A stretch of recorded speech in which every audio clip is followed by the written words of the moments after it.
देशमुख यांनी with timing जेलमध्ये वाल्मिक कराड आणि त्यांचे सहकारी यांना कशी VIP ट्रीटमेंट दिली जाते याचे जवळजवळ 13 उदाहरणं हे माझ्याकडे लेखी स्वरूपात दिलेले आहेत आणि ते मी तुम्हाला सुद्धा PDF करून पाठवून देईल।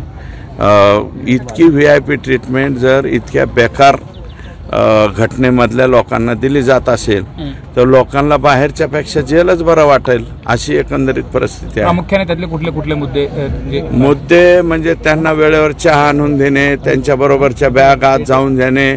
बॅग असते का कुठं आरोपी बरोबर आतमध्ये मोठी लट बॅग घेऊन जात आहेत, कपडे बदलायचे जात आहेत आणि काही वेळा तर त्यांना मटण पुरवल्याचे सुद्धा पुरावे त्या ठिकाणी सापडलेले आहेत। या संदर्भातले काही व्हिडिओ किंवा CCTV व्हिडिओ नाही, त्यांनी जे माहिती कलेक्ट केलेली आहे ती विथ टायमिंग केलेली आहे ती मी PDF करून तुम्हाला देतो। काय मागणी करणार या संदर्भात? या जेलमधल्या ज्या लोकांनी ज्या कर्मचाऱ्यांनी त्यांना VIP ट्रीटमेंट दिलेली आहे त्यांचं सगळ्यांचं सस्पेन्शन आम्ही गाड्याला आडवा जाऊन नाही बरं का, लोकशाही मार्गाने काळे झेंडे दाखवू। हे तुमची लोकशाही नाही, ठोकशाहीच्या मार्गाने तुम्ही जाताय, परंतु ही ठोकशाही टिकत नसती। आता निमी अर्धी ठोकशाही जेलात गेली तरी सुद्धा यांना कळना म्हणल्यावर मग काय करावं? परळी पोलीसवाल्यांनी त्यांना तिथं पाबंद केलेलं आहे। आता बघतो मी कोणाला पाबंद करतायत। मग 10-12 होते त्यातले 2 सापडली, आता मला वाटतं 2 का 3च होती। ते 3 जण सुद्धा पोलिसांना गाडीत घालता येणार अशा पद्धतीने पोलीस वागतायत।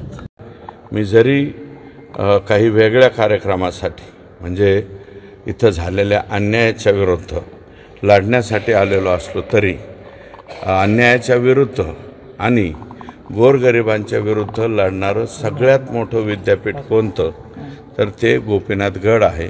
म्हणून मी आज गोपीनाथ गडावरती नतमस्तक व्हायला या ठिकाणी आलो। गोपीनाथ मुंडे साहेबांचे कारकीर्द तुम्ही फार जवळून बघितली होती, त्यांच्या विरोधामध्ये निवडणूक लढवली, त्यांच्यासोबत काम केलं। त्या काळातलं इथलं वातावरण आणि आता स्थित्यंतर होत आहेत आता गोपीनाथराव होते। गोपीनाथरावांचं मन फार मोठं होतं। मी जवळजवळ 10 वर्ष साहेबांच्या बरोबर काम केलं, काही वर्ष विरोधात बी केलं, पण कधीही स्लिप ऑफ टंग त्यांच्या विरोधात कधी केला नाही। आणि आम्हाला जे राजकारण शिकवलं, कुठे वाकायचं, कुठे झुकायचं, कोणाबरोबर कधी पाया पडायचं किंवा राजकारणामध्ये कशा पद्धतीने संघर्ष करायचा, हे सगळं आम्हाला गोपीनाथरावांनी शिकवलं।